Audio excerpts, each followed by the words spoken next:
Over the past year, I've really enjoyed expanding the content on my channel to cover new topics like printing with various materials, different slicer tips and tricks, but I am excited to announce that with this video and quite a few upcoming videos, we are going to be putting the mod back in ModBot. In today's video, we are going to be upgrading the V-slot motion system of the Ender 5 Plus to the ExoSlide. I first learned of the ExoSlide back in 2019 at the Bay Area Maker Faire, where I met the creator who had a small booth there that was showing off his project. I was really impressed with the initial idea and seeing the ExoSlide system, and I'm really happy to see that since then the project has really expanded, gained a lot of traction, and there are now quite a few different kits available for various printers. Some of the highlights of this system over your traditional V-slot wheels are less wheel wear, you don't have to adjust the eccentric nuts, a much lower profile system, and one of my favorites, it's kind of a modder's dream because the ExoSlide system has a bunch of mounting points. So if you want to model different tool heads, different hot end assemblies of various sorts, it is really easy to model assemblies for this because of the fact that there are so many mounting points on the ExoSlide system. Now, ExoSlide does have a PDF version of how to install this on the Ender 5 Plus, and for some that might be enough, but it is a pretty simplified version of the install process, and myself being much more of a visual person, loved and thought it would be a good idea to create a video install guide on how to install this into your Ender 5 Plus machine. All right, so it's time to get installing, so without further ado, let's get right into today's video.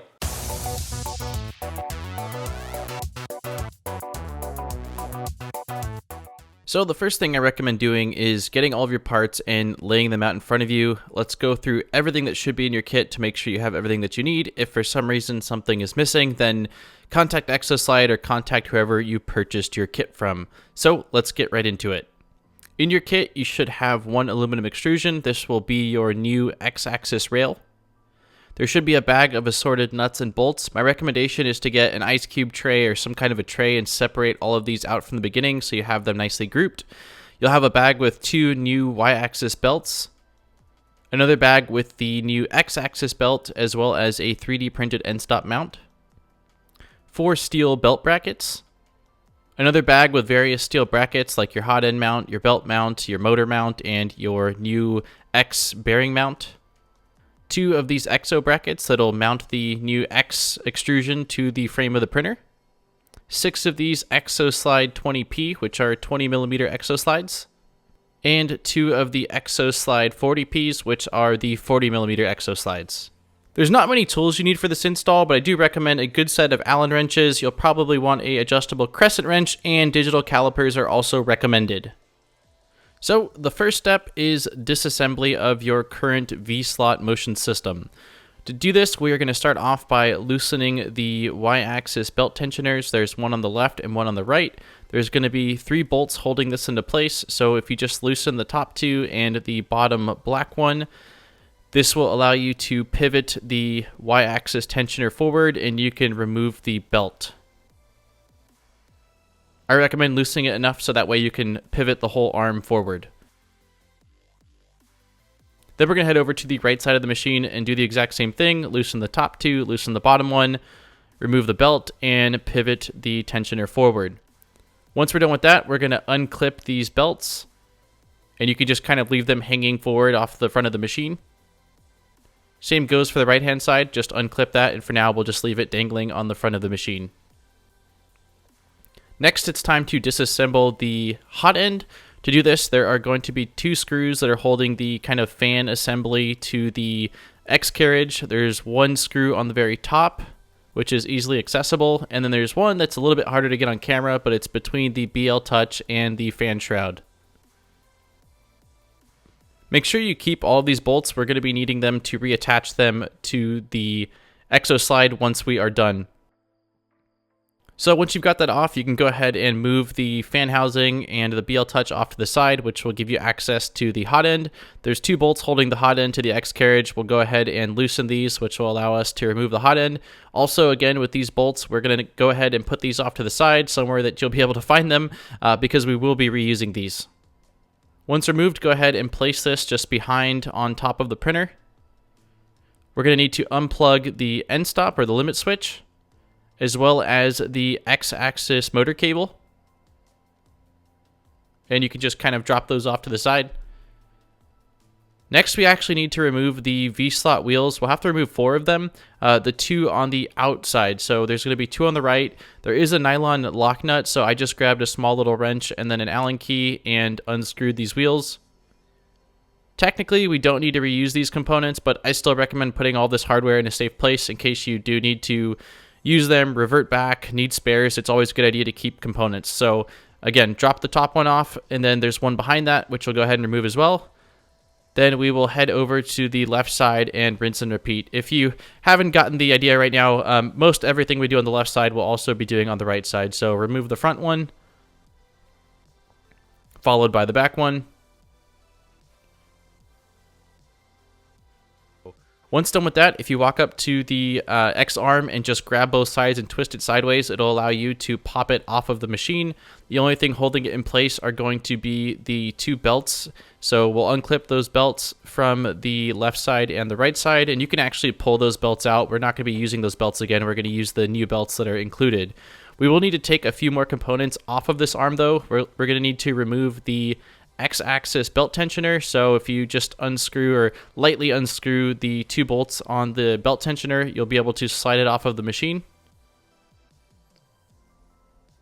We're also going to be reusing the X limit switch. So there's only 1 bolt holding this in place. It's just a T-nut. So if you slightly loosen that, you'll be able to pop that off. And again, put that off to the side. We will be reusing it. And lastly, we also need to reuse the X-axis motor. So this QR code is just a sticker. If you peel that back, it will reveal 4 screws, which are holding the motor in place. So if you go ahead and loosen those, be careful with these screws. They seem pretty cheap or delicate. I almost stripped them right away. So again, make sure that you take your time and remove these so that you don't strip them. Also, these are the only screws holding your motor in place. So make sure as you loosen them, you've got one hand on the motor. I may or may not have dropped the motor initially. So again, have your backhand on the motor holding it in place. Next, we're going to talk about ExoSlide adjustment.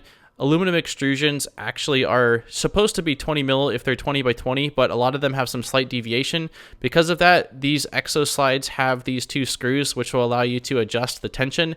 There is a video that ExoSlide put out, as well as a page with documentation on how to calibrate these, so I'll link you to that. But as you can see here, one of my rails is 19.97, and the other one is going to be 19.94, so fairly close, but there's still some deviation. Again, you've got this documentation here, which I'll link you to. This does a way better job of explaining than I will, and gives you kind of the technical way if you want to use digital calipers to do this. But for me, I just kind of went with feeling it. You basically want these to be able to slide back and forth and have a little bit of drag. You don't want them to be loose. They need to be touching the aluminum extrusions. And as you can see here, when I push them, they do slide freely, but there is a little bit of drag. And so you'll need to calibrate these to each of the aluminum extrusions to make sure you've got the right tension. Now we'll go ahead and assemble the X carriage assembly. For this, we're going to need the hot end bracket that's included in the kit. We're also going to use the belt X bracket. We'll need 4 of the ExoSlide 20Ps, or the 20 millimeter ExoSlides. We'll use 4 of these M4 14 bolts and 8 of these M4 by 40 bolts. Again, make sure you tension these before. We're also going to grab that aluminum extrusion that came with the ExoSlide kit. So like I show here, again, these have all been calibrated so they've got the correct amount of drag. You'll just basically place them on the aluminum extrusion and then just push them into place. They should line up with each other very easily and kind of pop into place. As I popped each one in, I slid them back and forth to make sure that, again, everything was kind of still free gliding and that there wasn't anything that was locking up. So there's 2 threaded inserts on each side of these, and we are going to be using those long M4 by 40 millimeter bolts to take these 4 independent pieces and kind of bolt them into one assembly. My recommendation is to insert all of them kind of loosely. Don't fully clamp them down, just to make sure that you've got everything lined up. And then afterwards, just go ahead and tighten them up. They are really, really long, so enjoy screwing these in place. Luckily, they thread very easily, so essentially you could just use your hand to quickly spin them into place and then just use your little Allen key to finally tighten them. But yeah, they are long bolts, and they do a fantastic job of, again, making this 4 different components feel like one solid piece. Once you've got them all in, make sure that you tighten them up nicely. and everything is still free sliding, which is a good sign. Next, we're going to grab the hot end bracket, and we're going to need to mount it onto one of the sides that say ExoSlide on the left side, as I kind of have pointed here. That is one of the sides that you can mount this onto.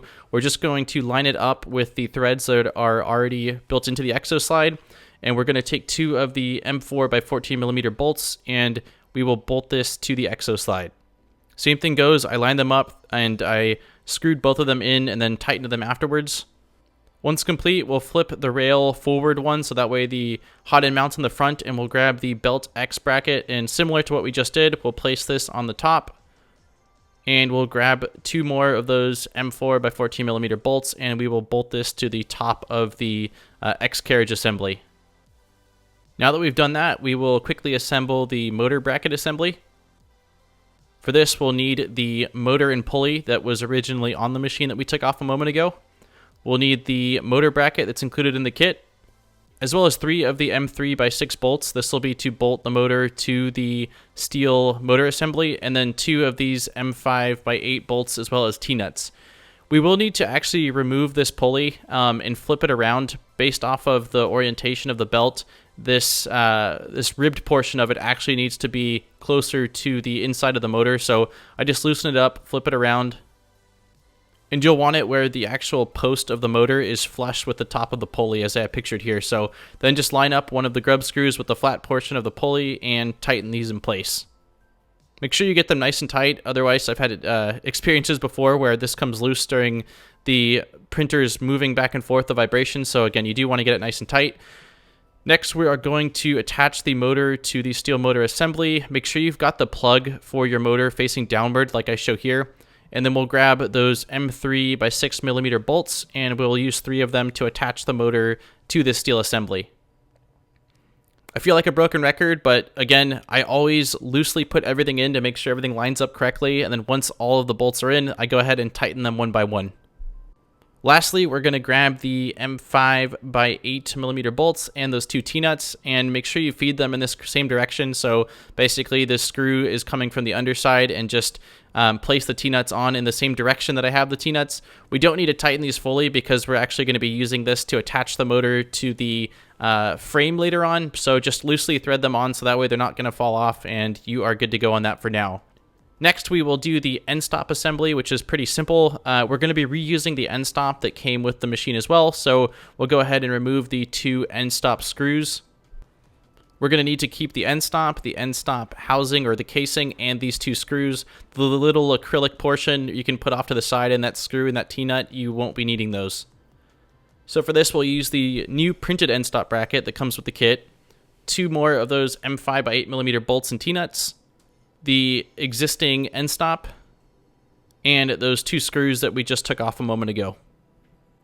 So if you lay the printed ENDSTOP mount in front of you, the ENDSTOP will drop nicely in place. It's a perfect fit. Then we'll take that housing that we just took off and place that back on top, and use the 2 ENDSTOP screws to bolt these to the printed part. You don't need to bolt these in too tightly. 2 things. 1, since it's a printed component, definitely don't over tighten. You don't want to crack something. And 2, because this is just an ENDSTOP, as long as it's at least snug, it's not going to be taking a lot of impact. So again, just tighten it, but you don't need to torque it down. The last part of this, just like we did a moment ago, is to take those 2 M5 by 8 millimeter bolts, and this time we're going to be pushing them from the front to the back of the printed ENDSTOP piece, and just like we did a moment ago, thread those T-nuts on in that direction, but you don't need to clamp them down fully because we're actually going to need them kind of loose when we bolt them to the frame later on. Awesome. Now we are going to do the gantry assembly. For this portion, we're going to take the motor bracket assembly that we just completed, the ENDSTOP assembly, which we also just completed, and our initial X carriage assembly that's on that aluminum extrusion. We're also going to grab 2 of these Exo bracket 20s. We're going to need to make sure that the little pegs on them are facing inward towards the hot end assembly or the hot end carriage, kind of like how I have pictured here. It's exactly how you want them. And you want to make sure that you have them set up where the steel X belt is on the top. So as long as you follow what you see on video here as far as the orientation goes, you'll be fine. On the right one that I'm pushing on, which does take quite a bit of force, you want to make sure it's 32 millimeters from the end of the rail. That's so that way we have enough space to mount the motor onto the right side of the rail. And so for this, you can measure however you want. I took my digital calipers, set it to 32 millimeters, and lined it up as best as I could. Then grab your motor assembly, and like I said a moment ago, those T-nuts should be still pretty loose, so when you push them into the rail and tighten them in place, this will lock everything and it'll be nice and snug. Then I went ahead and spun the rail around so that way I had access to the other side, and I attached the end stop. You will want more space between the end stop and that mounting bracket that's right to the left of it, but you can change that later on. I'll show you when I actually loosen it and readjust it, but for now, just kind of tighten it in place like I show here on video. That's totally fine. And as you can see, the X carriage does hit the end stop, which is what we want to see. For the other side, for this mount, there's not an exact distance that you want it for now, so I just kind of pushed it roughly an inch, maybe an inch and a half from the edge of the rail, and that's where we'll leave it for now. And we will do the right Y carriage assembly. For this, we'll need one of the bigger ExoSlide 40Ps, one of the ExoSlide 20Ps, 2 of these belt brackets, 2 of the M4 by 30 millimeter bolts, 2 M4 by 14 millimeter bolts, and 2 of these really long M4 by 50 millimeter bolts. Now, for this larger 40 mil ExoSlide, you want the ExoSlide words to be facing furthest away from you, as I kind of showed here. This is a view from the front right corner of the machine. You'll push it into place and pop the 20P ExoSlide onto the top. And then just like we did for the main one, we'll take these 2 M4 by 50 bolts and we will thread them from the top down. This will lock the smaller ExoSlide motion assembly to the larger 40P on the right side. Then we'll take the M4 by 30 millimeter bolts and we'll basically do the same thing, but we'll thread them from the right side to the left side. Every time I do this, again, I tighten them together, and I am constantly checking to make sure that the motion is still smooth and that nothing's binding up or that I haven't tightened anything incorrectly. Next, we'll grab the smaller M4 by 14 millimeter bolts and the belt clips, and we will bolt them to the top screws on the right side of this carriage. We'll have one in the front, one in the back. Again, make sure you tighten them nice and tight. And if everything is done correctly, this is what you should be seeing. So we will quickly do the mirrored version, which is the left side of the Y carriage assembly. It's very, very similar. There's just a couple slight differences. So pretty much same components, one of the 20Ps, one of the 40Ps, 2 of the belt brackets. We'll need 2 M4 by 14 bolts, 2 M4 by 35 bolts, and 2 M4 by 60 bolts. We're also going to need 4 of these M4 nylon lock nuts. Same thing goes, have the ExoSlide words facing furthest away from you. Put it onto the rail and take the 20P and pop it down from the top.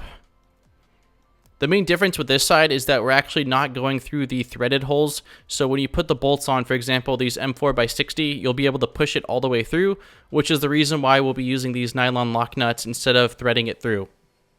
For the nylon lock nuts, I went ahead and just grabbed a small wrench to hold the nut in place so that way it wasn't able to spin, and then took my Allen key and tightened these in place.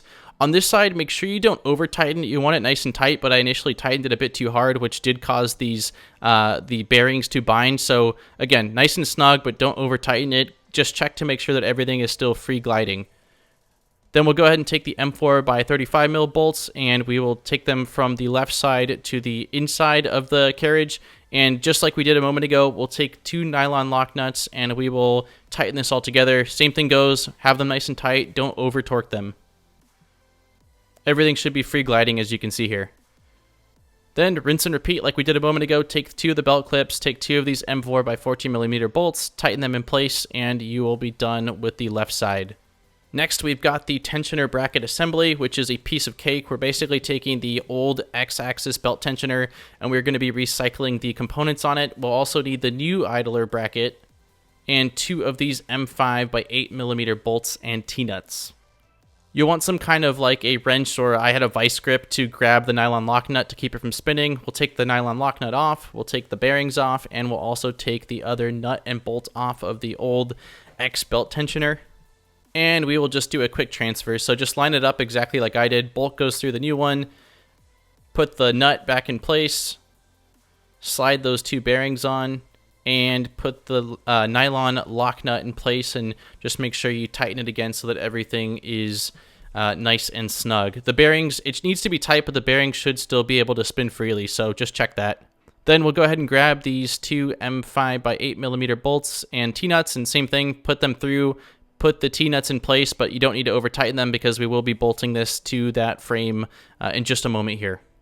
Now we get to put it all together, all of the things we've assembled, and make this happen. So we'll take 2 or 4 of these M4 by 18mm bolts, and we will pop the X extrusion onto the Y extrusions.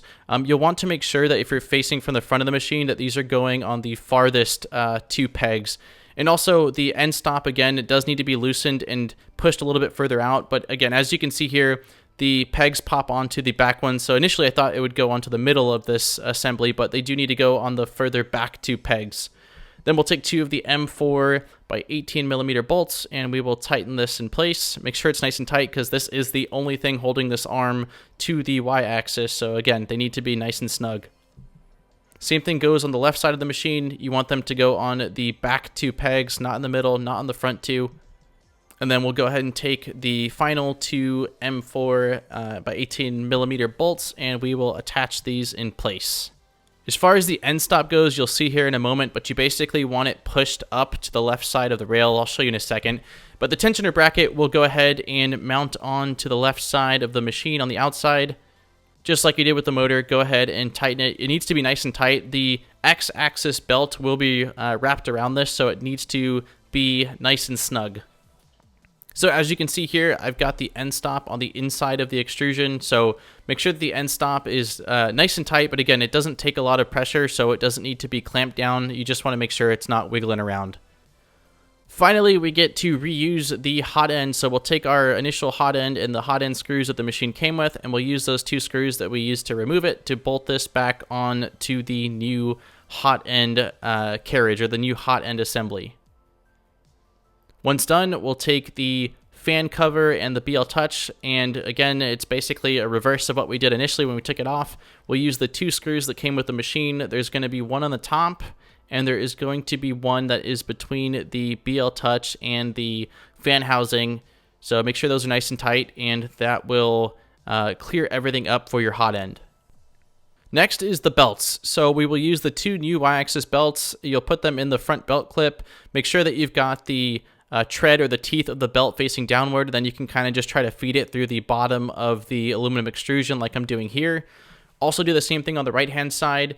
I will say that one of the hardest parts of this whole install was figuring out how to get these belts to feed through.